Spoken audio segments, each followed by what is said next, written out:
evening. I'm Joe Nye, Dean of the Kennedy School, and it's my pleasure to welcome you here this evening to the 6th annual presentation of the Goldsmith Awards. These awards are named for Bertha Goldsmith, who lived her entire life in Philadelphia until she died there in 1989 at the age of 97. A former concert pianist and medical technician, she left most of her fortune to charities in those fields. But journalism was another special field of interest to her. Mrs. Goldsmith believed strongly in the critical role the press plays in a democratic society. She was a faithful follower of Washington Week in Review, Wall Street Week, and 60 Minutes, and visitors to her home were expected to be fully informed about these programs and the topics they'd examined. Like other awards and endowed lectures here at the Kennedy School, the Goldsmith Awards acknowledge excellence. In this case, excellence in investigative reporting and in research about government, politics, and the press. They also reflect the Kennedy School tradition of bringing together practitioners and scholars. The Goldsmith Awards are administered through the school's Joan Shorenstein Center on Press, Politics, and Public Policy, which is dedicated to examining the intersection of theory and practice in those fields. We're honored to have Walter Shorenstein with us tonight. It was for his daughter Joan, who worked as a producer at CBS, that the center is named.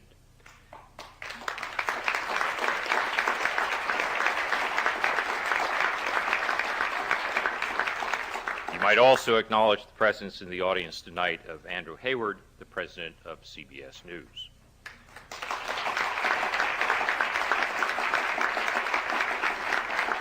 But now to introduce our program and to introduce our speaker, I want to introduce to you the man who has built the Shorenstein Center into the premier institution on the press and politics, a man with a distinguished career in journalism and now a distinguished career in academia, the director of the Shorenstein Center on Press, Politics, and Public Policy, and the Edward R. Murrow Professor of Press and Politics, Marvin Kalb.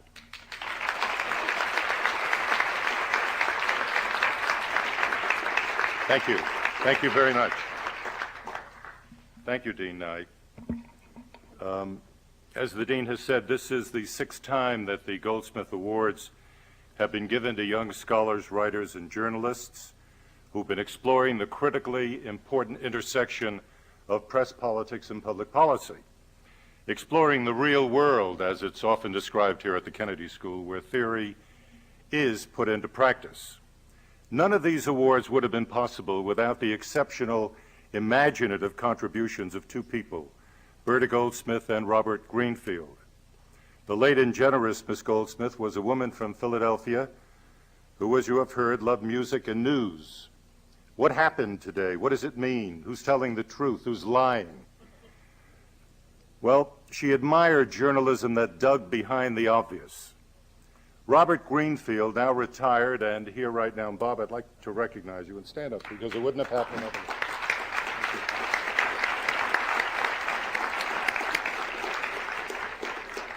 Bob was the Philadelphia lawyer, a graduate of the Harvard Law School. He looked after her legal and financial affairs, and shortly after she died in 1989, Mr. Greenfield met Professor Gary Oren of our faculty, and a wonderful idea was hatched, that in this Goldsmith's name, awards be given on an annual basis to scholars and journalists aimed at the rather simple proposition that while power can corrupt public officials, it can also provide the means by which public officials, kept to a high ethical standard, can help people thrive in a democracy. The key has always been the same: to cast the spotlight of inquiry into the dark, complex corners of governance, a job really for journalists and a job for scholars. As director of the Shorenstein Center, I've had the honor to run this unique program from its inception. The Goldsmith Awards come in 4 parts. First, research awards, generally given to young scholars embarking on their careers. Second, the $5,000 Goldsmith Book Prize, which our committee selects for that book which best explores the intersection of press, politics, and public policy. Third, the Goldsmith Prize for Investigative Reporting, a $25,000 prize to the article or series of articles that, in the committee's judgment, represents the best example of investigative reporting into matters of public policy. And finally, the Goldsmith Career Award for Excellence in Journalism, given each year to the reporter who, throughout his or her career, has personified a strong commitment to the craft of journalism. Let us start with the Goldsmith Research Awards, and I have asked Tom Patterson, the Bradley Professor of Government and the Press, to present these awards. Tom?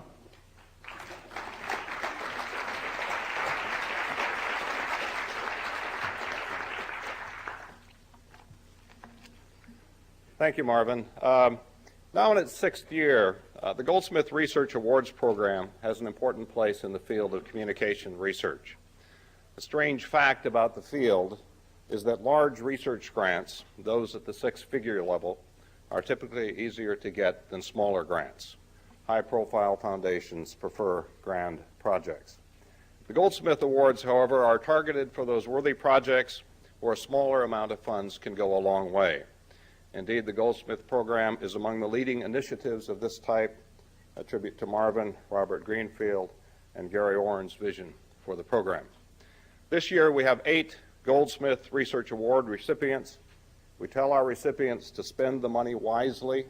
Don't squander it on a March trip to Cambridge. Nevertheless, 2 of the recipients are here tonight, and as you will see, they've come from quite a long way away. I thank them for coming and invite them to stand when their individual award is announced. 5 of the recipients are scholars. Among them is Florence George Graves, a resident scholar at Brandeis.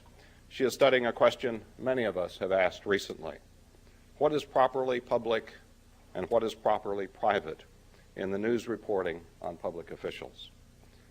The second recipient is Ted Bader, a Harvard PhD candidate studying the impact of voters of emotion-laden televised political ads. Are appeals to our fears more powerful than appeals to our hopes and aspirations? The third recipient is Ann Matthews, an NYU assistant professor who is exploring how campaign and public relation techniques have come to be used by universities in promoting themselves. We gave her the grant despite the topic. We also had to overlook the fact that the book she plans from this study of university people will be entitled Slow Learners. The fourth recipient is Catherine Squires, who is completing her PhD at Northwestern and is studying the impact of African American talk radio programs on the civic life of the black community. And then there is Juan Carlos Gambo, a PhD candidate at Tulane, who is examining the growing power of the news media in Latin American democracies. The Goldsmith Awards are true equal opportunity awards in the sense that we also give them to journalists. Not quite as many to journalists, however, this year. We have 3 journalist recipients this year, and as it happens, by chance, all are from Africa. With us tonight from Nigeria is Azubike Innocent Eliche, who edits an independent weekly newspaper. Are you here, sir? Would you stand?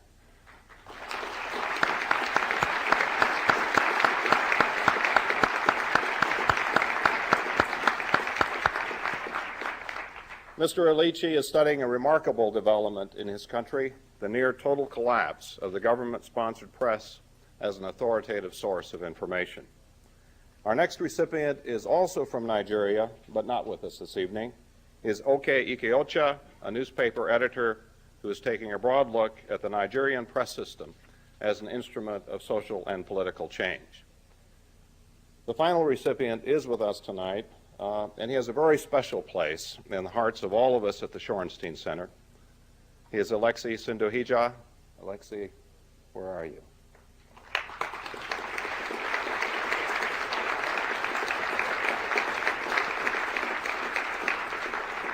Alexei was a resident fellow at the center last spring.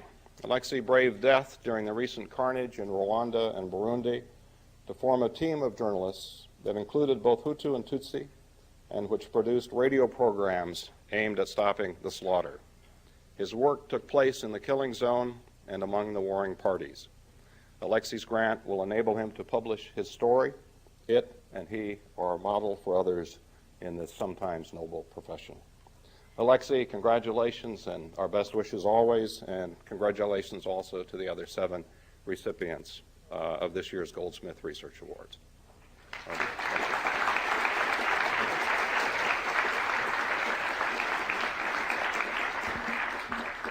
It's now my pleasure to present the Goldsmith Book Prize.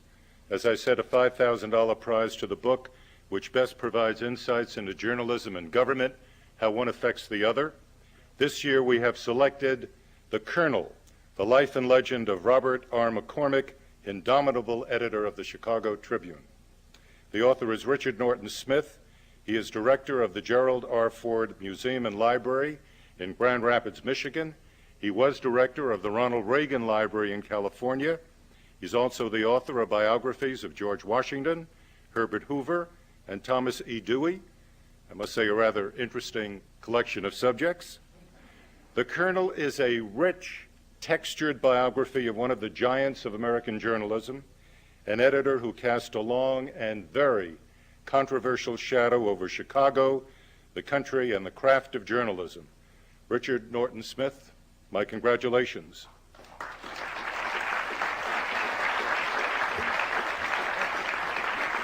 I was just thinking that Dr. Smith had an op-ed piece in the New York Times today, and you wrote how far Hollywood has come in obliterating traditional barriers between politics and entertainment. I wonder what the Colonel would have said about that. Well, the Colonel didn't offer entertainment news. He offered news as entertainment. Thank you. Thank you. Thank you. I can't tell you how much this means, coming from you and from this place with that very distinguished name on it. And above all, sharing a platform with Dan Rather, someone I have admired since, as an 8-year-old news junkie, I watched you in the middle of Hurricane Carla in 1961. There is a certain amount of irony about this because, as any of you know anything about Colonel McCormick know, he frowned upon literary prizes on principle, perhaps because he never won any. He also frowned upon anything east of Gary, Indiana, including, above all, New York City, communications hub of the world, which was full of people he accused of suffering from England envy. So during his lifetime, there are no Pulitzer Prizes given to anyone associated with the Chicago Tribune, with one exception, a man named Will Barber, who was in the Tribune's London bureau. For someone who disdained the world as much as the Colonel did, he spent an awful lot of time covering it. And he had some of the best people in the world, Bill Shirer, and George Seldes, and others. And Will Barber got one of the Colonel's patented cables one day. The Colonel had decided that Mussolini was about to invade Ethiopia. And the Colonel sent a telegram saying simply, "Be there at dawn. Wars always start at dawn." And Will Barber, being a good journalist, went out and found out what kind of vaccinations, inoculations, medical preparations he would have to take to go to Ethiopia, ward off tropical fevers. And he cabled back to the Colonel that he could be in Addis Ababa in 2 weeks. And back from Tribune Tower came another cable saying, "What are you, a newspaper man or a historian?" So Will Barber took the hint, went to Ethiopia, and died of breakwater fever the day Mussolini finally invaded that unhappy country. And under the circumstances, not even the Colonel could prevent his correspondent from winning a posthumous Pulitzer Prize. This is even better because I'm still alive to enjoy it. So thank you.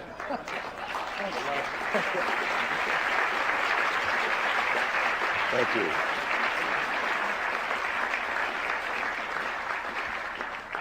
Now remember, the book is called The Colonel. It's on sale right up the block. We now go to the Goldsmith Prize for Investigative Reporting. The decision each year is made by a committee that reads and reviews and discusses all of the submissions, of which this year there were about 80. There is a widespread view that investigative journalism as a profession is in sharp decline, the victim of tightening budgets and dwindling popular interest. But after reading all of the submissions this year, I must respectfully reject that view. Investigative reporting is alive and well. Budgets may indeed be tighter, but obviously there are still many journalists and news organizations determined to engage in tough but fair investigative reporting. Most of the submissions were excellent. It was therefore extremely difficult to select the winner of this $25,000 prize. The truth is, when you have read 80-odd submissions, you can narrow the field to, say, 30 without too much pain. But then to narrow the field to 20 and then on to 10, the process of selection becomes extraordinarily difficult. And then when the goal is lowered still further to the final 5, the process becomes virtually impossible. One submission seems as good as another. This year we got down to the final 6 and prayed. Magnificent reports and reporters, all of them. The 6 finalists for this year's Goldsmith Prize for Investigative Reporting are in alphabetical order, and when I call your news organization a name, please just stand in place. The Cape Cod Times, reporters Ann Brennan and William A. Mills. Their report, Broken Trust, the Failed Cleanup at the Massachusetts Military Reservation. The Chicago, thank you. Let me ask you to hold your applause until we get them all. The Chicago Sun-Times, reporters Chuck Neubauer and Charles Nicodemus. Their report, Investigation into Chicago City Hall Ethics Abuses. Now, McCormick would have loved that one, I'm sure. The New York Times, reporters Martin Gottlieb, Kurt Achenwald, Josh Barbanel, and Tamar Lewin. Their report, Healthcare's Giant. The Philadelphia Inquirer, reporters Loretta Tofani and Jeffrey Fleischman. Their report, Inside Tibet, a Country Tortured. The Seattle Times, reporter Duff Wilson. His report, Fear in the Fields, How Hazardous Waste Become Fertilizer. And finally, Time Magazine. Its reporters, Michael Duffy, Michael Weiskopf, and Vivka Novak. Their report, Abuse of Campaign Finance Laws. It is fair to say that all 6 finalists deserve this prize. They all wrote powerful and important pieces. The committee, bless it, in its infinite wisdom, selected 2 of the 6 finalists as co-winners of this year's Goldsmith Prize for Investigative Reporting. They are the Seattle Times and Time Magazine. Would you both come forward at this time?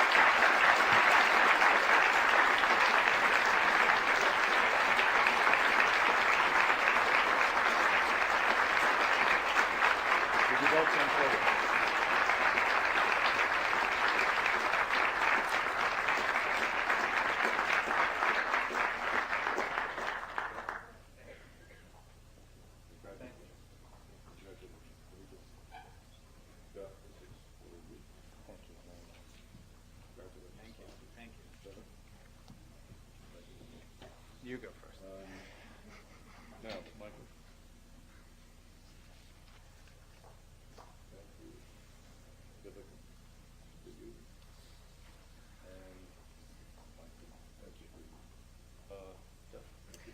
Well, thank you. This was a closely guarded secret, I must say. I didn't try particularly hard to find out who the winner was, but the judges did pretty well in their signals that they failed to send to me earlier today. And I think if anytime you have 6 investigative reporters that can't find out who the winner is, they're either not trying very hard or the judges are very discreet. Yeah. So this is a surprise for me. I don't have any prepared remarks, but as I was thinking, if I was lucky enough to address you, it would be that in Amarillo, Texas, that Oprah Winfrey was recently in a very successful trial against the being challenged by the cattlemen for voicing an opinion about hamburgers. My reporting has to do with some of our country's biggest industries adding lead, cadmium, arsenic,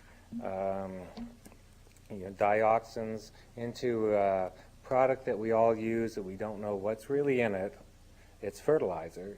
It has some nitrogen and potassium and zinc, but you don't know what else is in fertilizer, and they've taken advantage of these loopholes to save millions of dollars dispensing their hazardous waste, in some cases, as fertilizer.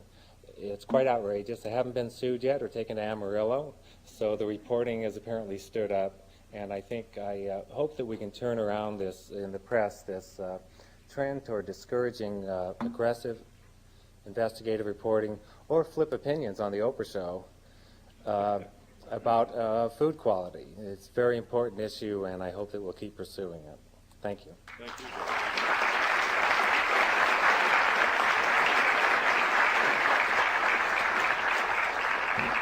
Congratulations, Duff. Duff was our in-house candidate to win. When we got the award, I think when we got the announcement saying we were finalists, I know Vivek and Michael and I were just staggered that we had even made the finals. And so I, of course, have prepared nothing, thinking that we would go further. And we all bet that Duff would win. I would just say, I guess, in the realm of talking about investigative journalism, Michael covers politics for us. Viveka covers legal affairs. I was covering politics last year.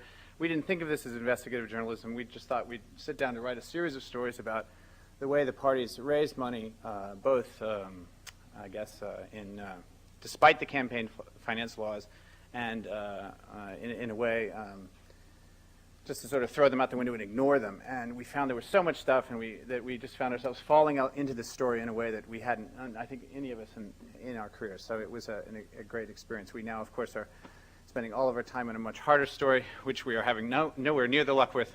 So it just goes to show you that you can have a good year, and then you can have another kind of year. But thank you very much. We appreciate it very much. Thank you.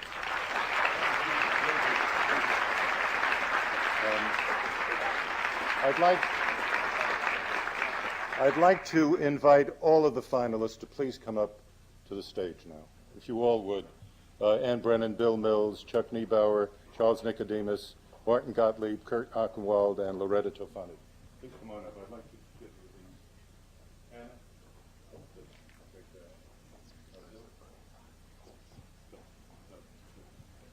Thank you. Where's, you gotta get the rest. Chuck.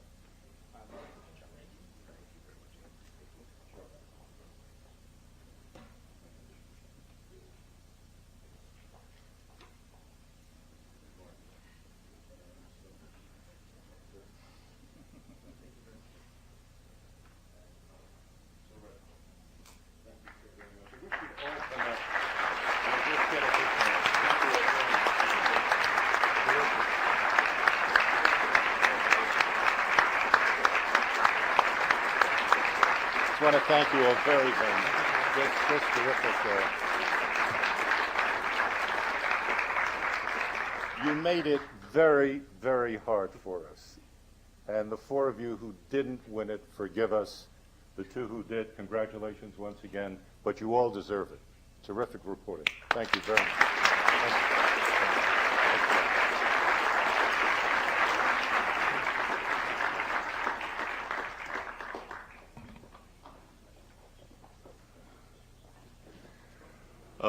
And now, with really a great deal of personal pleasure, it's time for me to introduce the recipient of the Goldsmith Career Award for Excellence in Journalism.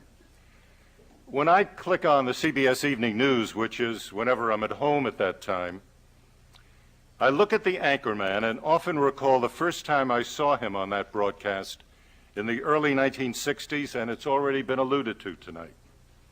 A young man wearing a shiny slicker, buffeted by strong winds, standing against the roaring surf of a Gulf storm, speaking in a soft, intense drawl that shouts Texas, and reporting on a gale that was then soaking Houston.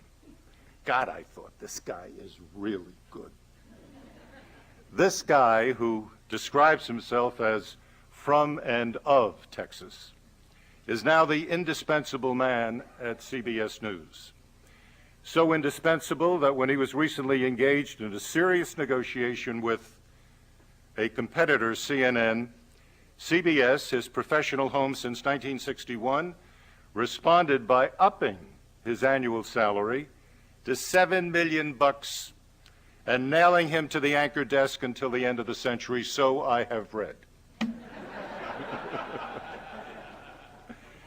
Dan Rather, in this volcanic era of television news, as he recently put it, has done it all. He is the complete professional. Determined, dogged, fiercely competitive. He's known even by his critics as a workaholic. Happiest only when he's in the middle of a breaking story, whether it be a presidential assassination, President Kennedy's in 1963, or a presidential scandal such as Watergate or Monica, whether it be a war such as those he has covered in Vietnam, the Persian Gulf, or the Caribbean, a political upheaval such as the student demonstrations in Tiananmen Square or the collapse of communism in the Kremlin, political primaries and presidential conventions and campaigns, of which he's covered 11, or finally the simple day-to-day events that ultimately compose the history of our time. Rather has been there. He has had the privilege and the responsibility of conveying all of that history to the American people. How lucky can one man be? Rather didn't start lucky. In junior high school, he was eyeing a career in football, not journalism, when he was stricken by rheumatic fever, which kept him in bed or near one for the better part of 5 years. Later, at Sam Houston State Teachers College, a coach looked him up and down and pronounced, "You're little and you're yellow." His sports scholarship was thus abruptly canceled, crushing his dream but opening a new horizon. Rather became an apprentice sportscaster at a local radio station, and a career was launched. He majored in journalism, and after graduation in 1953, he worked for the Associated Press, another radio station, a television station, and finally, in 1961, he was hired by CBS News. 3 short years later, after covering the civil rights movement, the Kennedy assassination, and one Gulf storm after another, Rather leaped into the most prestigious assignment in Washington. He became White House correspondent, then a war correspondent in Vietnam, back to the White House, then anchor for CBS Reports, the documentary series. In 1975, one of the stars of 60 Minutes. 1981, after being courted by ABC News, Rather replaced the legendary Walter Cronkite as anchor of the CBS Evening News, a position he has now held for the last 17 years. Highlights. There have been many, most flattering, some not. His coverage of the Chinese crackdown of student demonstrations in Tiananmen Square was courageous and dramatic. His pre-election interview with GOP candidate George Bush, focusing on the Iran-Contra scandal, something very few other reporters did, was stormy and newsworthy. His reporting from Haiti was exceptional. On the other hand, his 2-year teaming up with Connie Chung as co-anchors of the CBS Evening News was, charitably put, a disaster. Ratings collapsed or continued to collapse, and reputation suffered. CBS fell into 3rd place in the Evening News ratings. By the way, when Rather and I were teamed up as co-anchors for 7 years, doing first-line report, news and commentary, CBS Radio Network, it was fantastic. Great. Now Rather has returned to his strength. CBS has begun to fly what he calls the sometimes tattered hard news flag. And he's attacked his competitor, Tom Brokaw, and first place NBC Nightly News for providing light news, light spelled L-I-T-E. Rather's ratings have risen, and the CBS Evening News has again become strongly competitive, securing the number 2 spot and angling for number 1. The danger for all of the evening newscasts is that one of them or two may die in the next few years, gobbled up by cable TV or the internet or some combination of the new technology which has produced a cruel economic imperative that drives a new and shallow journalistic ethic? Is there still a way of avoiding calamity? Can the evening news stay hard and still be competitive? Will rather remain distinctively different from an entertainer or a talk show host, a Larry King? Even Rather has had many moments of doubt, especially during the O.J. trials and the recent Monica explosion. Every now and then, he explodes himself. He's written 5 books in his non-existent spare time. He's won 11 Emmy Awards. He writes a newspaper column. He does the program every night. He's as recognizable as the President of the United States. He's an anchorman extraordinaire, and he's the winner this year of the Goldsmith Career Award for Excellence in Journalism. Dan Rather, please.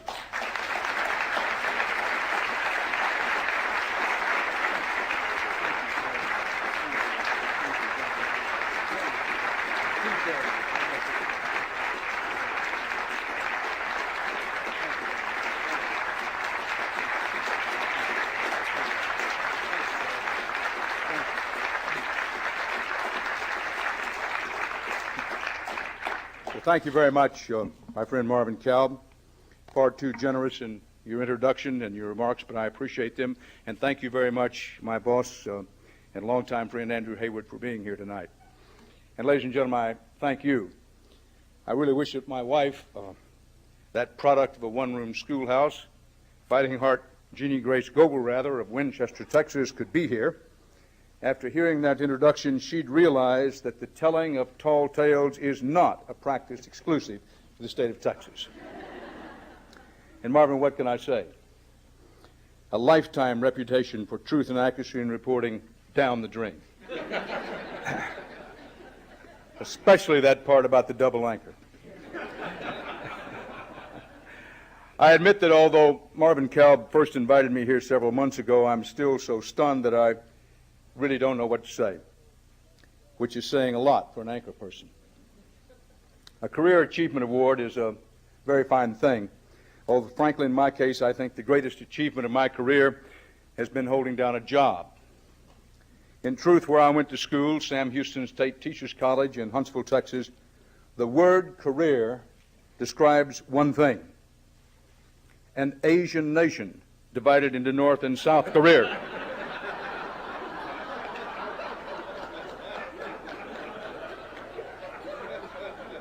Where the United States was once involved in something called the Korean War. Those of us who went there know and love Sam Houston to be the Harvard or MIT of our part of the world, although we're perfectly aware that most people this far north never heard of the damn place. And old Sam Houston State has about as much ivy growing on it as your average Burger King or McDonald's. And this much is certain: the vast majority of us alums of Sam Houston State do not have, quote, careers. We have jobs. We're proud of our jobs. We're grateful for the opportunities they provide us. We do our best to do well at them, but we do call them jobs. Dr. Frank Stanton, well known in these environs, he's had a career of excellence.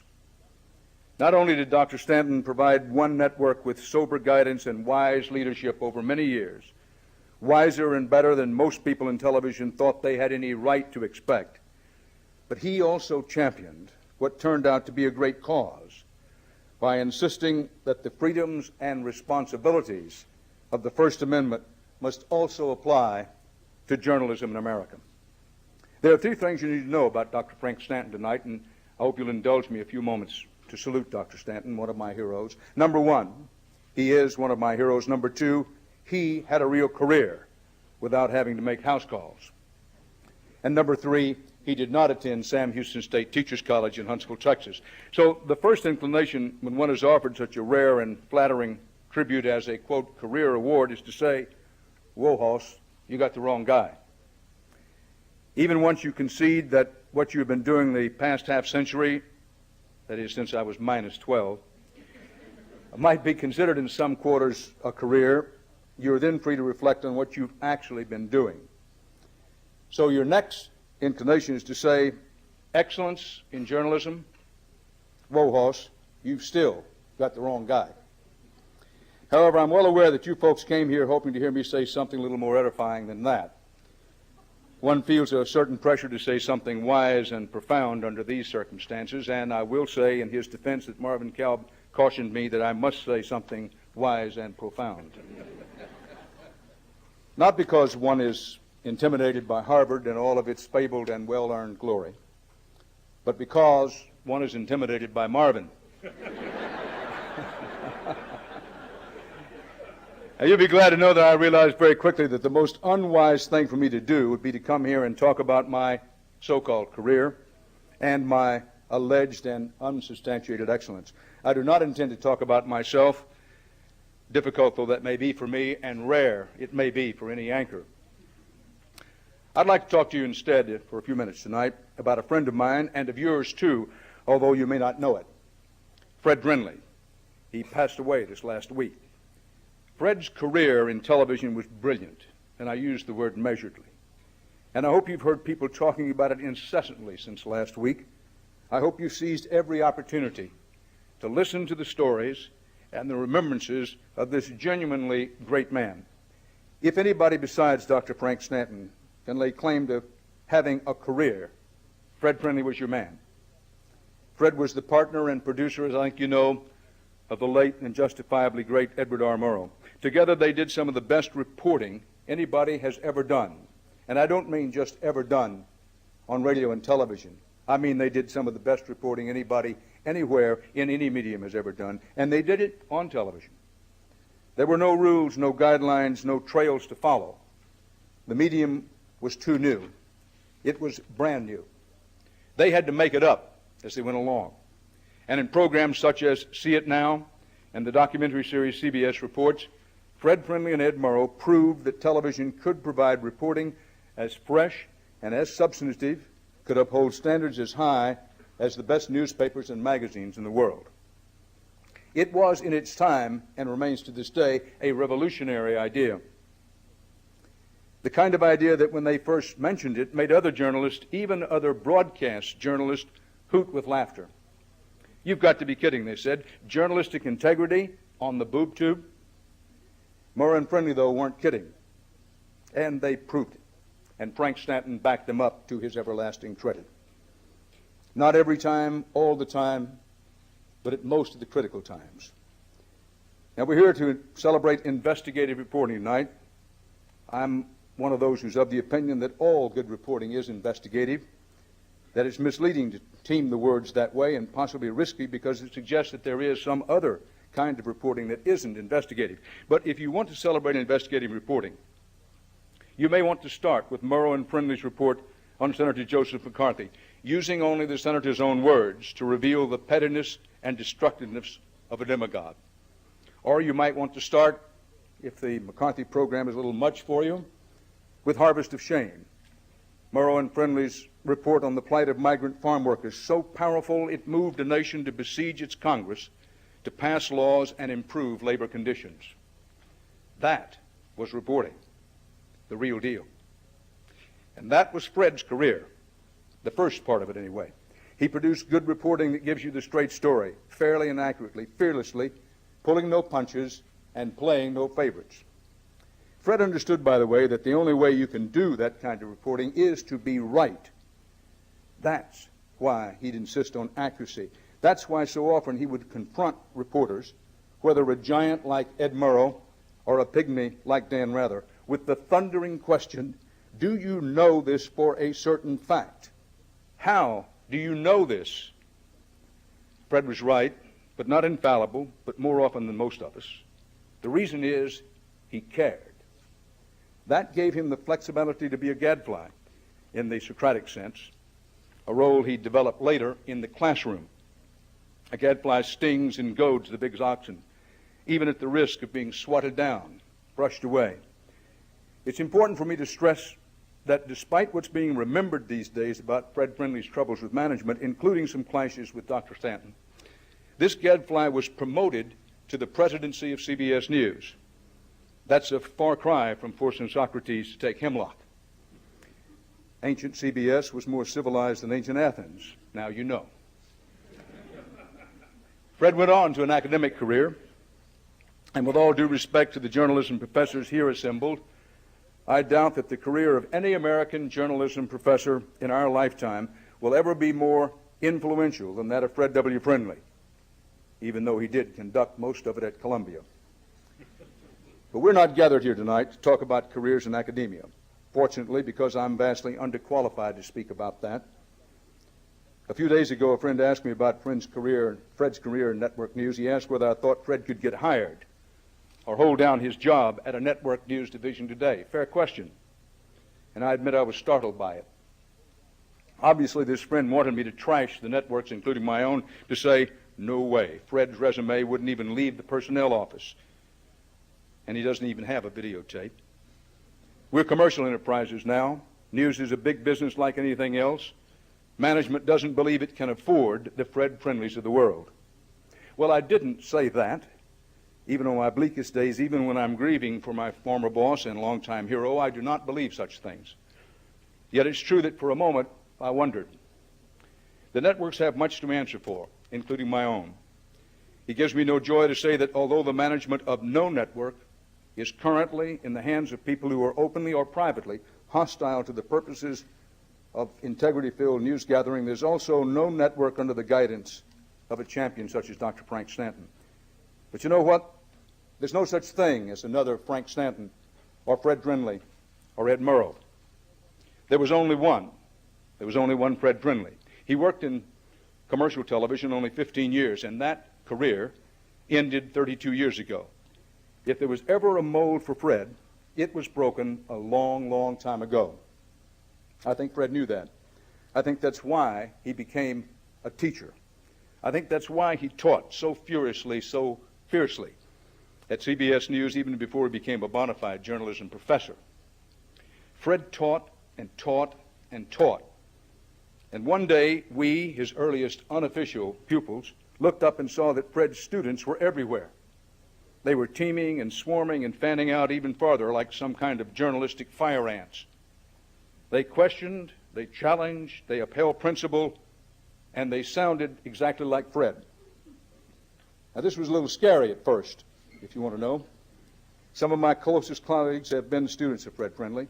Tom Battag, now executive producer of Nightline, and Mark Harrington, one of the creators of MSNBC, to name just two examples.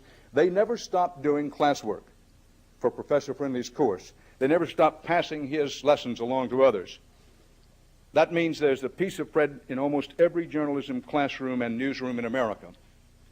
Maybe just a piece of him, maybe just something he heard somebody say or watched somebody do, but a piece, a real piece of Fred.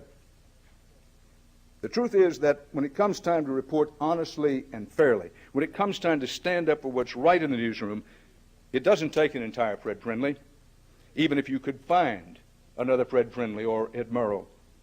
It only takes a piece of a person such as that. And the proof of Fred's influence is also the proof that, yes, Fred could get hired. At least a piece of him could if he was starting out today. Pieces of him have been hired all over the place. And any editor worth her salt would be grateful to hire a piece of Fred Friendly. If you want to talk about career achievement, you might want to start right there. But I urge you who care about our craft, Fred always called it a profession, but that was a bit much for me. You who care about our craft, whether you practice it or not, I urge you when you talk about Fred Friendly's career, don't just look at the achievements, although they are dazzling. I ask you to look at the philosophy behind those achievements. Fred Friendly believed that journalism was and is a public trust, that the rights accorded to us in the First Amendment weren't just rights, but also responsibilities. Good journalism must be independent. It must be fair and accurate. And if it does these things, then it may serve to make the world a better place, at least a wiser place.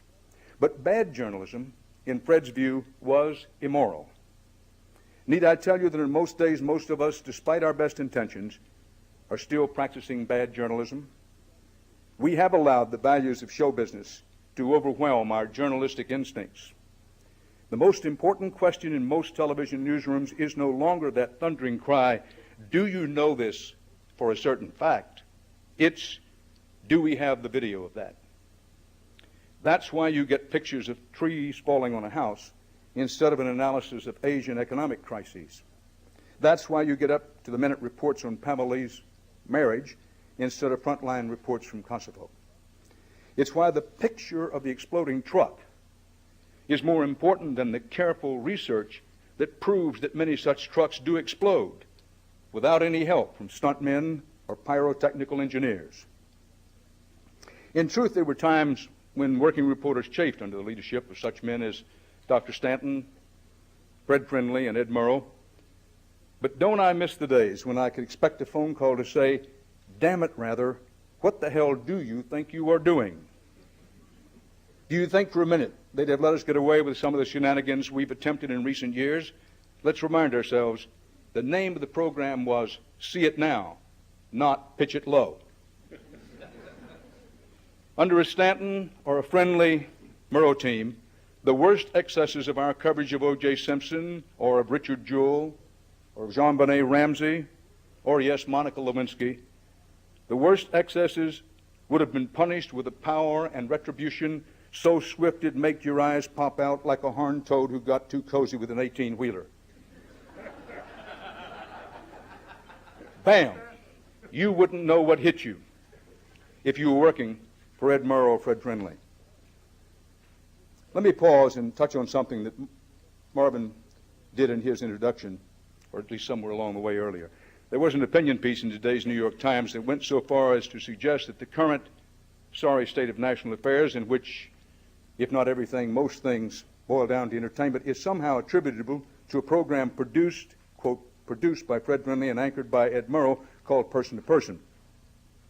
As if that program was responsible for the cult of celebrity and the dominance of entertainment values that's flattened intelligent discourse in public life and pulverized good reporting again and again in recent years, as if nothing had come before and nothing had come after the program Person to Person. The piece was written by a historian, but you'll pardon me by saying that the piece lacked historical perspective. But he's in the room tonight. The good doctor and I, we've talked, we've made our peace, and I say this to you, not to him. This is for your benefit, not his. Fred Friendly was not the producer of Person to Person. Fred Friendly did not work in partnership with Edward R. Murrow on that program. Fred Friendly had nothing to do with it and insisted, at least until his death, and I have a reasoned belief beyond his death, that he had always opposed the program altogether. Moreover, Person to Person was a long, long way from hard copy, and the entertainment avalanche had been thundering away in Hollywood for decades. Warren Harding, lest we forget, was selected as a presidential candidate primarily because his party bosses thought his good looks will appeal to women, voting for the first time in a national election. Hollywood had hardly been making movies for 20 years at that point, but, and this was the doctor's point today as well, its lessons were already being learned in Washington and elsewhere. And Fred and Murrow were nowhere in sight. The larger point here is, and thank you, Doctor, for indulging me in that, and you understand why it was necessary. I appreciate it. But the larger point here, remember I said, this is said not for his benefit, but for yours, is that when we allow these values, these Hollywood values, these entertainment values to overtake our professional standards, as we so often, myself not excepted, do, we lose. And we are losing right now. We are losing the ability to hold the public's attention on matters of tremendous importance to us as a nation and as a planet. We are losing their confidence, we are losing their trust, and we deserve to lose it every time we pander and tease and condescend. We have tailored our reports not to the demands of the news, but to the demands of the market researchers, who tell us, for example, that international news is, quote, too foreign, and that economic news is, quote, dull. That's why it's now possible to watch an entire national newscast without a single report with an international dateline, without a single mention of an economic trend. Never mind that these are the stories that will affect our lives. We are told that people won't listen. These wizards trot out numbers to prove it. They say only a few people even notice what you're trying to do. Well, I was taught by my parents, my preacher and my bosses, Fred Brindley and Frank Stanton, that you do what's right even when nobody notices, perhaps especially when nobody notices. Because the point isn't to be noticed, it is to do right. When I tell you I don't deserve this award, I'm not kidding, I really don't. On my best days, I am still trying to live up to the standards that Frank Stanton, Ed Murrow, and Fred Brundley set. If I really deserved such an award, I'd have stayed behind in Havana for the Pope's visit and let some other news organizations run hard with the lurid innuendo and rumor and sex and sensationalism and smirking and winking that dominates coverage of the Monica Lewinsky story, certainly dominated in the first few days. Let somebody else try to come up with seemingly dignified languages for practices and, you should not, pardon the word, fluids. Let somebody else do the dirty work. I wish I'd had the guts. But I chickened out. I went to Washington. I've said to someone, I think the only way I could have actually stayed in Cuba was to seek asylum. But the fact is, I didn't try, not for very long. I went to Washington by sticking to a few standards, such as questioning the motive of sources, such as not running with rumor. I may not have had it to regret, as some of my colleagues in other news organizations, but I can't be proud of every minute of my work. Some may have done it worse, but I'm not here to tell you that I think our work has been very good in this, because it hasn't. I should have known that this so-called scandal with the alleged potential to bring down a presidency was more he said, she said than headline, more hype than history, more gossip than news, at least on the basis of the facts known then and known now. I should have known that the story's real potential wouldn't be known for a long time. We still don't know. And that in the meantime, there would only be conflicting statements and a rather classic Washington symphony of rumors and spin. That's why I can say to you in candor, I don't deserve this award. Well, maybe next time I'll do better. I can hope and I can take this as comfort. I worked for Fred Brindley, and I was, in a sense, his student. And you know what? A piece of Fred lives on in me and in most newsrooms in the country. A piece of Dr. Stanton lives on in me, too, as it does in Marvin Cow, who has been his friend in the twilight years. Their lives touched mine and taught me something, gave me a tool with which to improve myself and my craft. Maybe I've taught something to someone else who follows after me, and maybe someday that will make some difference. I am grateful to my friend Marvin Cow for thinking of me, and to everyone connected with the Goldsmith Awards. You have been more than generous. Now, I'm told it's customary to take questions at this point, so let's see what's on your minds. Thank you.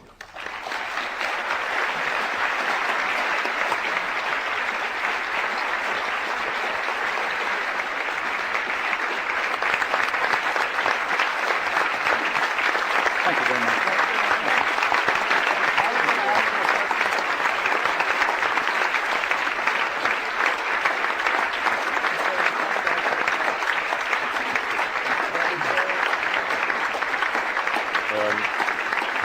Thank you all very much.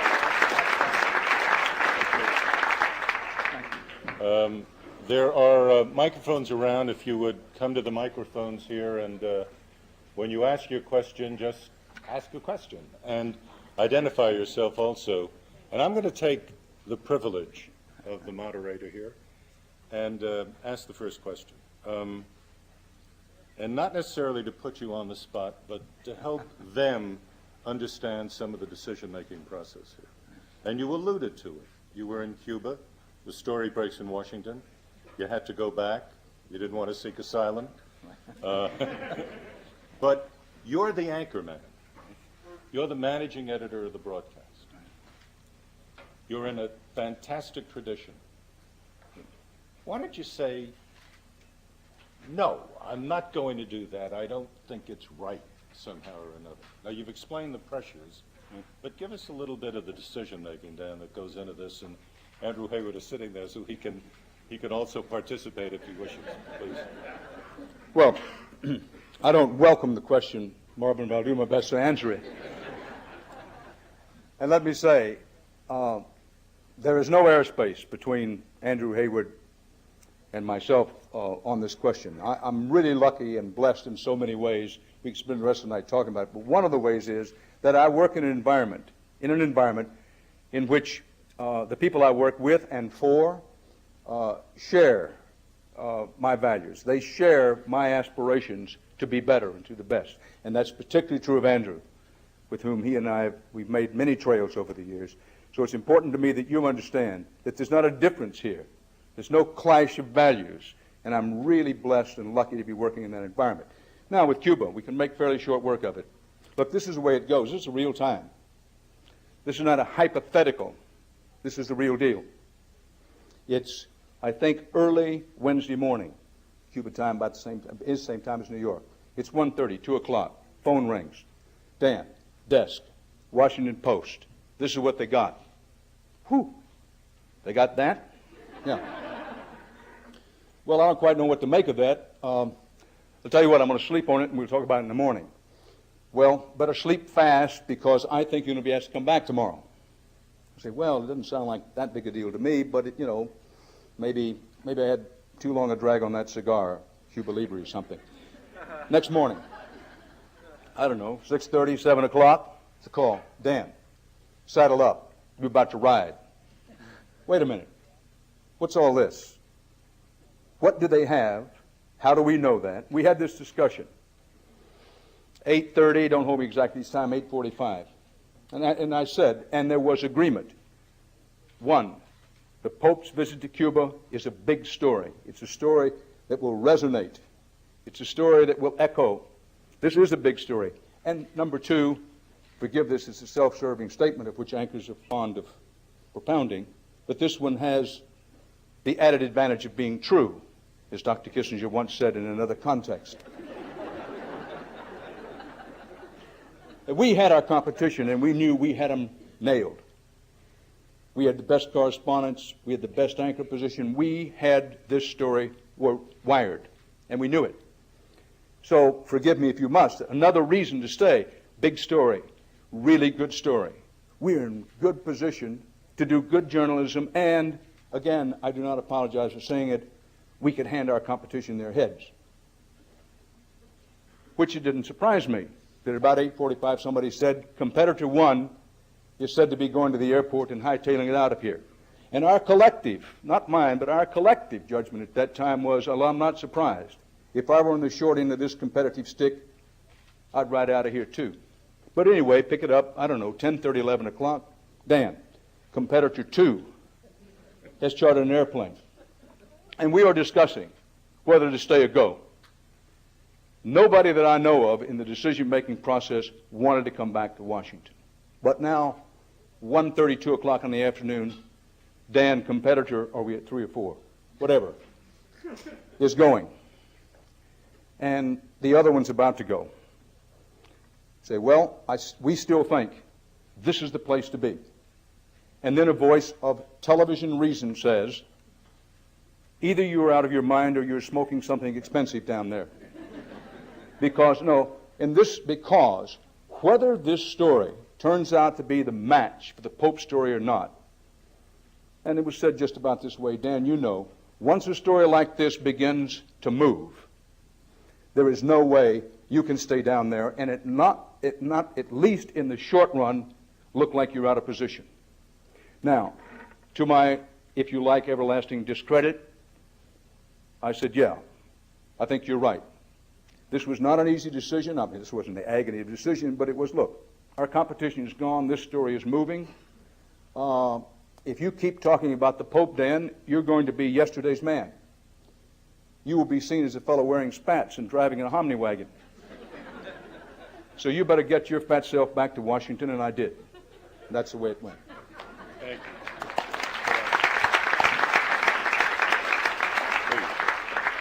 Good evening, Mr. Rather. My name is Anish Venkatraman. I'm a freshman at the college. I'd like to thank you for coming tonight.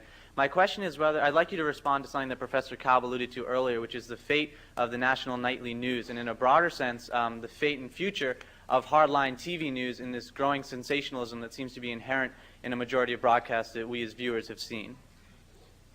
Thank you for your welcome. I'm honored to be here. And thank you for your question.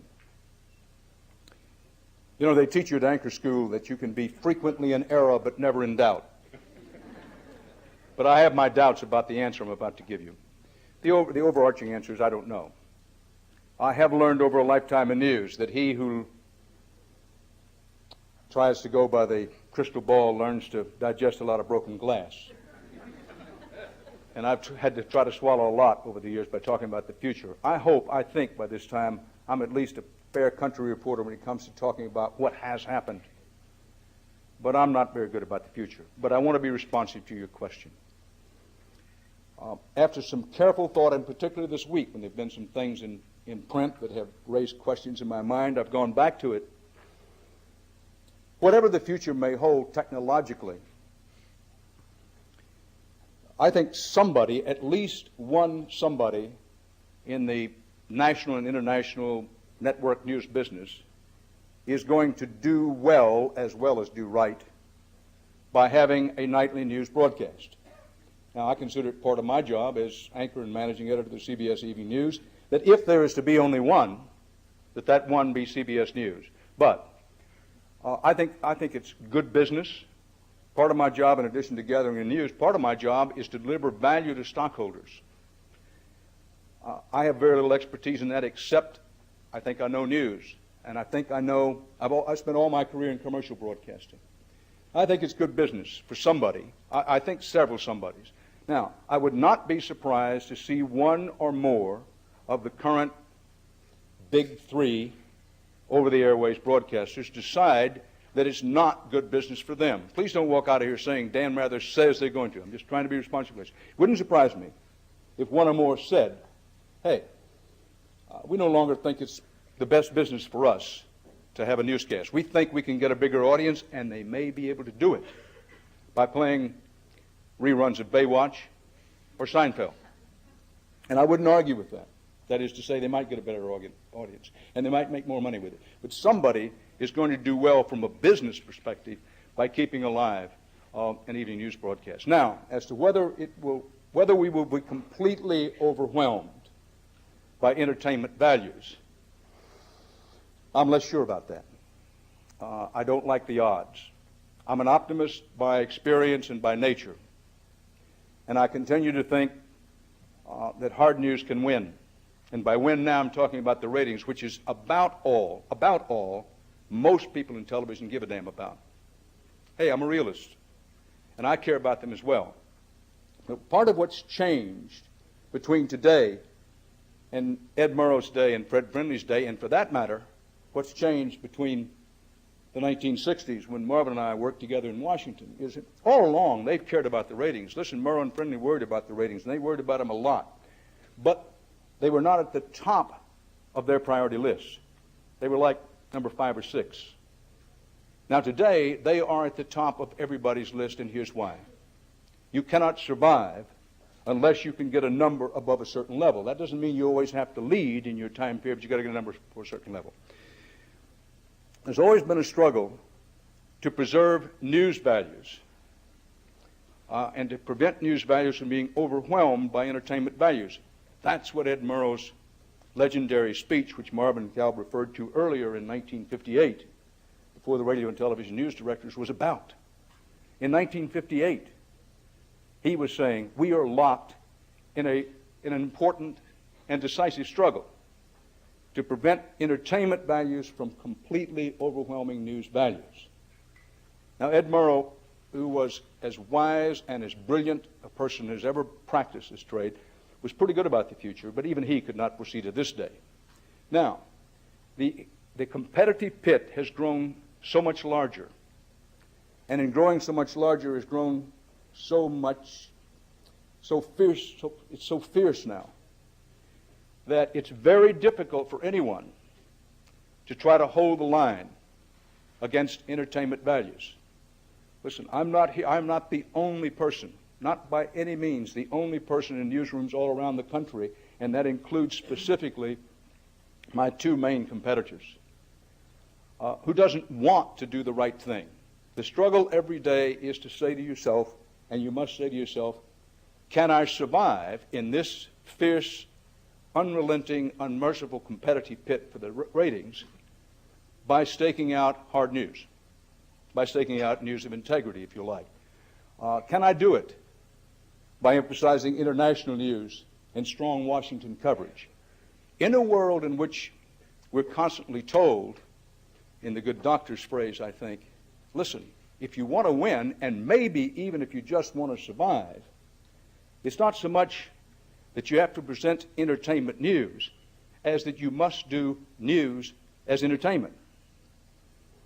This is the struggle in every newsroom I know of. In answer to your question, I'm not optimistic, but I'm hopeful. Thanks. Thank you, Dan. Thank you very much.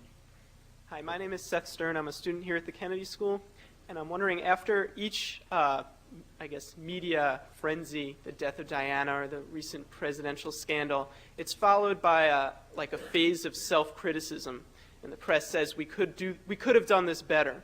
But I'm wondering, what are professional media outlets actually doing to make sure they do a better job next time, and are they doing enough? Let me take the last first. No, we're not doing enough. And I don't want to speak in general here. Keep in mind, in this venue, I'm speaking only for myself. But I do work around other caring professionals. Now, no, we're not doing enough, and it's unlikely we're going to do enough, partly for the reasons I've just outlined. But in short, what do we do? It isn't just that we appear in public and ask rhetorical and other questions about our own performance, but we do talk among ourselves. Again, now I speak only at CBS News, but I have every reason to believe this happens elsewhere, that we get together and say, you know, we could have done better. One of the great things about Fred Friendly is he believed that we could do better than even we ourselves believed. He believed about individual reporters as part of what he gave to me and to Marvin. That sense of, listen, you can be better. You can be better than even you think you can be. And in terms of, you know, some big-headed anchors, that was saying quite a lot. And we say, how can we do it better? And this is not an excuse. I don't have any excuses. I'm trying to explain to you what happens. You come hard up against the scoreboard for the evening news lights up every Tuesday. And you either 1, 2, or 3. If you're 1, you're great. If you're 2, you breathe a sigh of relief. If you're 3, you have to worry. Now, there's some version of that for every newscast in America. This isn't just evening newscasts. And it is, and I used the phrase earlier, it's Ed Murrow's phrase, we all want to do right and do well. But if you don't do well, you aren't going to be in position to do right. And so we have this, debate within ourselves, and we make promises to ourselves the next time we're going to do it better, and sometimes we do, a lot of times we don't. Yes, sir. No, hang on. I'm going to go to the balcony. Sorry. Please, up there. Sure, thank you. Good evening, Mr. Rather, and thank you for coming. My name is John Terry. I'm a mid-career student here at the university, and I also write for one of the television news stations here in Boston a couple mornings a week for their morning newscast. When I was an undergraduate, I wrote TV news and internships down in Providence, and the average story was about 30 seconds long that we would write. Now the average story 10 years later is down to 20 seconds, and the average soundbite is about 8 seconds that we run. And it concerns me that most Americans now are getting the primary source of news is from television, and a lot of Americans are getting most of the local news only from television. They're not reading the local newspaper anymore. And it concerns me that we see a lot of local newscasts turn into the local version of hard copy. Do you see a way of reversing the trend? Do you see a way of bringing more substantive coverage, particularly towards local news stations, which seem in the same ratings race that national news organizations are in, to try to bring back more substance into the local stations? The short answer is no. I've said it before and I say it again. Long ago and far away, I was a local station news director. And I understand, and I encourage you to understand, that it's much tougher for those who are in charge of local station newsrooms than it is for the Dan Rathers of the world at the network level. Your average local station news director is someone, metaphorically, with his back to the wall, his shirt tail on fire, the the bill collector at the door, and there's a guy with a straight razor right at his throat, and little tickles of blood are beginning to go. What I mean by that is there's somebody saying, our overnights last night were down. And let me tell you, Hoss, why they were down. You led with the zoning hearing at City Hall, and your competitors led with a 3-alarm fire across the tracks. Now, yes, perhaps a little overstated, but only a little. I'm not optimistic about this, but I do encourage you to think about the following things. First of all, and I'm not here to argue about it, some of the research that you've quoted, and I know it's wide, is suspicious. For example, the average sound bite down to 8 seconds. I have some questions about the methodology, but not with the core point. The other is there are local news stations around the country, and there certainly are many people practicing at local stations who care just as much as I do about good journalism, and many of them are doing very good journalism. So it's just a cautionary note about overgeneralizing. But the basic answer to your question, no, I don't see any way to be optimistic, and the reason is the ratings rule. Now, I'm committed to both the idea and the ideal that one of the ways you can be distinctive, one of the ways you can stand out, is with hard news. And on a dial where everybody's going for the 30-second story and going for the news as entertainment, is you can stand out by going hard news. But I have no illusions. If I were still the news director back behind what we used to call the pine tree curtain in Huntsville, I'm not sure I could survive with that. If I were still the news director in Houston, I'm not sure I could survive with that. And I'll level with you, I'm not sure I can survive with that as anchor and managing editor of the CBS Evening News. I think I can. And as long as I'm working with people such as Andrew Hayward and the present management and leadership, I think I can make it. But I don't have any assurance or so. Mark? Thank you. In the balcony also. Hi, my name is Will Bullen. I'm a freshman at the college, and I also work here at the IOP. I have in bad journalistic style, I have a yes/no question, but I hope you'll elaborate on it. Does it bother you that you and your colleagues have the power to oust presidents, start wars in the case of like William Randolph Hearst, or even cause princesses to die in the case, if you consider paparazzi media? Can you answer that for me? The answer is no. But I'll give it my best shot.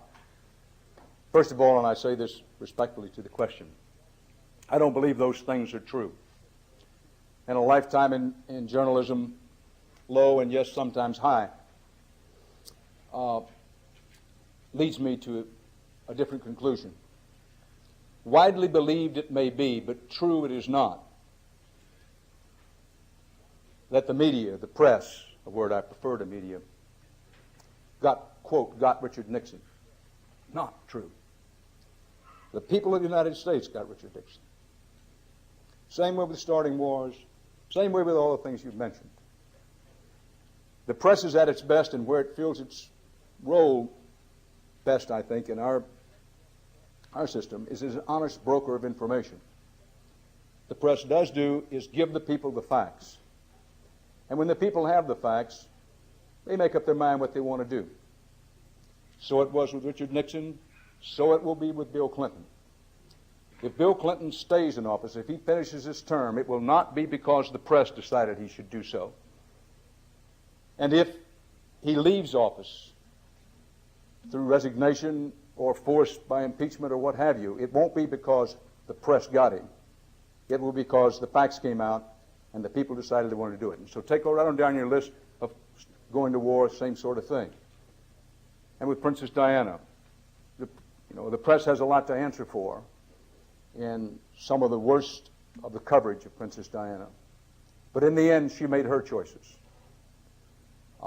And once she began making choices that, yes, it was good to have her name in the paper and her picture in the magazines, then she could not control it as well as she thought she could control it. But perhaps another subject for another day. There's just, I would respectfully lead you away from the conclusion that the press has all of this power. The press does have a power, a very strong power, very potent. It's the power to inform. But Ed Murrow once said in this context, when it comes to opinion, mine doesn't count much more, if any more, than the guy at the end of the bar. And the American people are very smart about that. They'll listen to me or to Marvin or to any other reporter with any credentials so long as we are saying, these are the facts. This is the context, this is the perspective. But the second we say, let me tell you what I think, they'll listen, but they discount it heavily. Marvin? Thank you. We've got about 5 minutes left and 3 questioners. You first, please. I'll try to take care of all 3 in that 5 minutes. Thanks. Thank you again for coming, Mr. Rather, today. My name is Bob Bordone. I actually just graduated from the law school and am a former intern of Rita Braver when she was the law correspondent at CBS.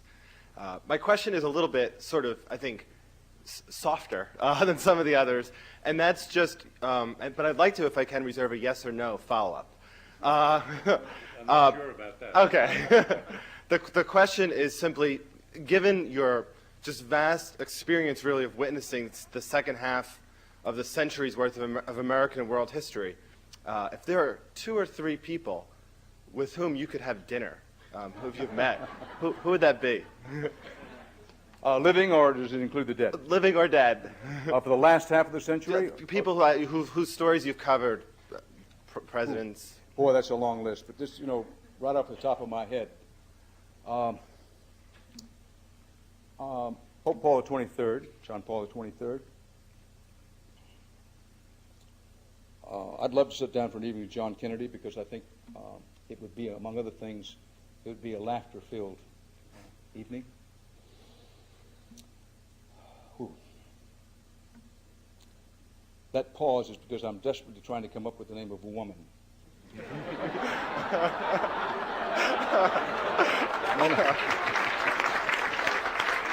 And don't misunderstand me, there are a lot of them, but I was just ticking off in my mind, that's dangerous, that's dangerous, that's dangerous. So let me just leave it at those 2. I would say this, that any evening I don't spend with Fighting Heart Jeannie Grace Goebel, rather, is an evening lost. My quick follow-up is... No, you can't. I'm sorry. We really got to... Jim. Yeah. Mr. Rather, I'm Jim Greenfield. I'm a trustee of the Goldsmith Greenfield Foundation. I guess I should make the disclaimer that if I inadvertently express an opinion, it's my own and has nothing to do with the foundation. My question, I wanted to get your take on a column that appeared in the Wall Street Journal a few weeks ago by Bob Zelnick. Yeah. And Marvin, I'd be interested in hearing your reaction to this also.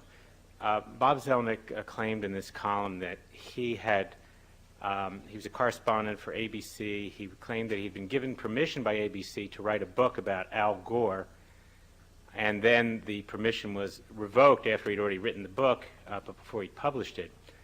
And that ABC's position was that you can't write a book about him and then cover him and expect to have any credibility.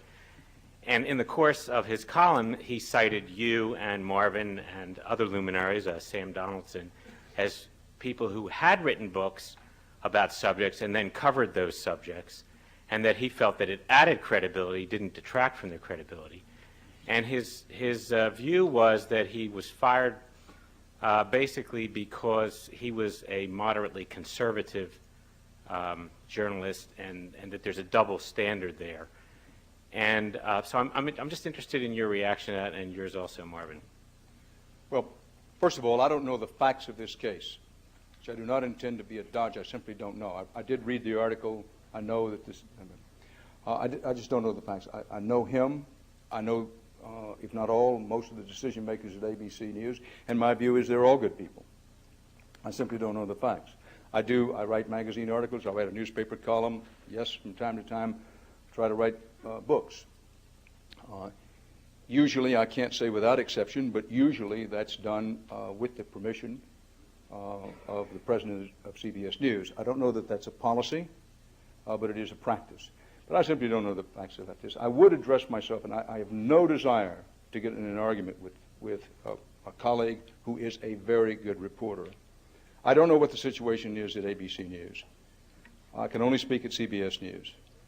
But the idea that there's some internal prejudice against reporters who have, quote, a conservative point of view and that there's an internal bias toward reporters who have, quote, a liberal point of view, is untrue at CBS News, and it's demonstrably untrue. I shall not bore you, and I shall not have those in the back of the room honking like a flight of geese as they go to sleep as I tick off the examples. But widely believed it may be, that true it is not.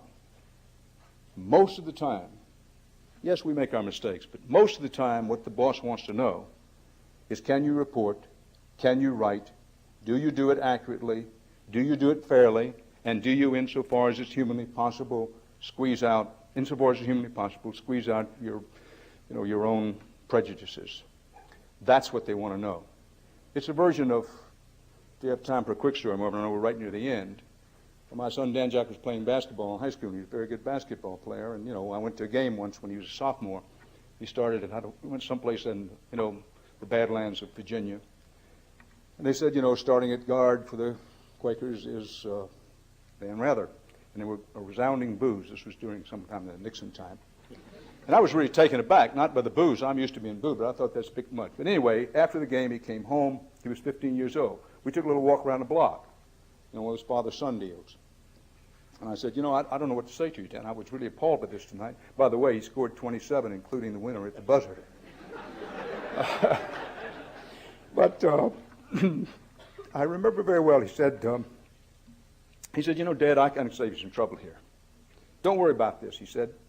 He said, once the whistle blows, all anybody cares about is, can you put the ball in the hole? Now, that's pretty good for a 15-year-old. But that's the way it is in news.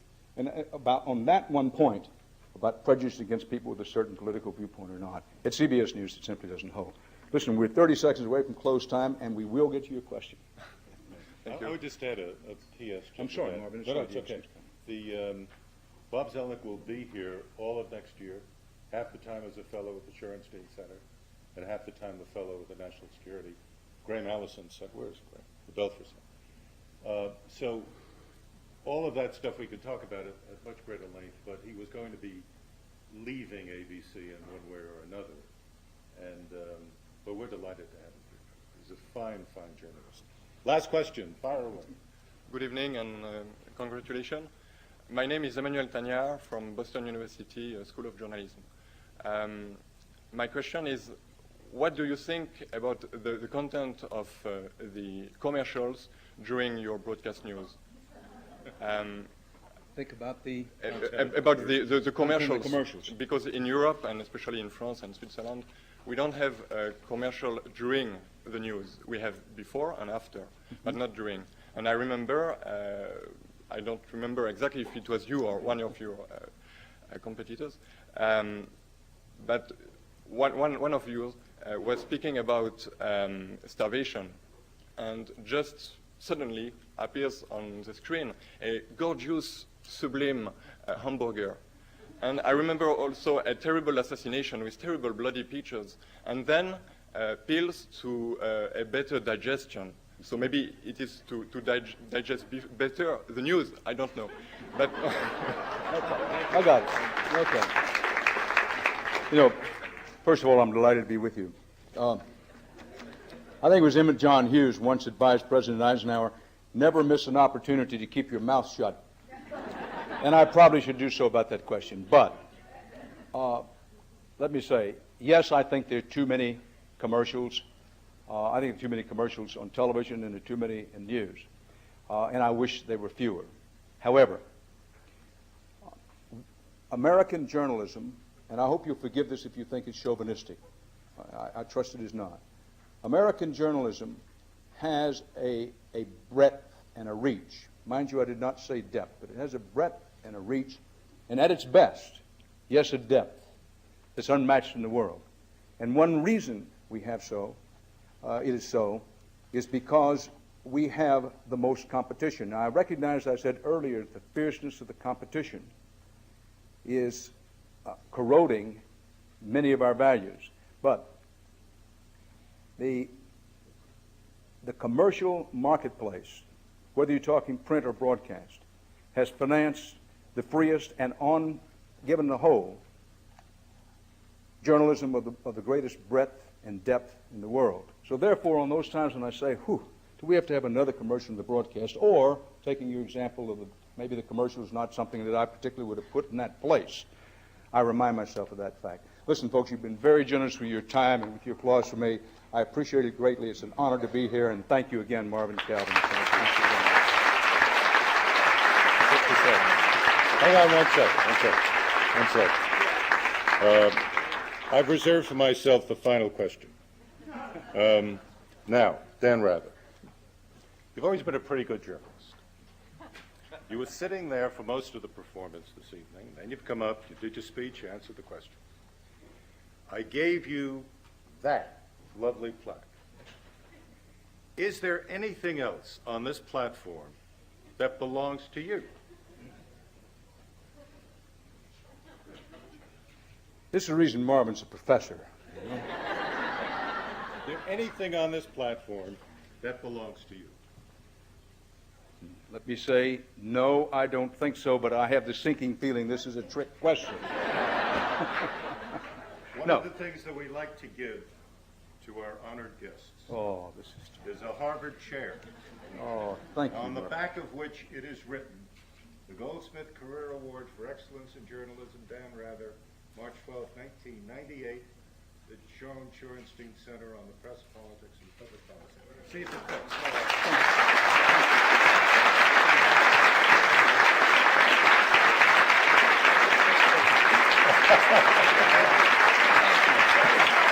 And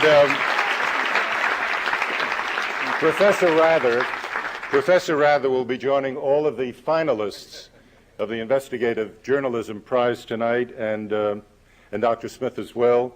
Tomorrow morning in the penthouse upstairs at 9:30 to 11:30, we're going to have a seminar on just what is this stuff called investigative reporting, what are the ins and outs of it, what are the kind of insights that we can provide, and all of the students who do not have class are invited to join us. Thank you all very much for being with us tonight.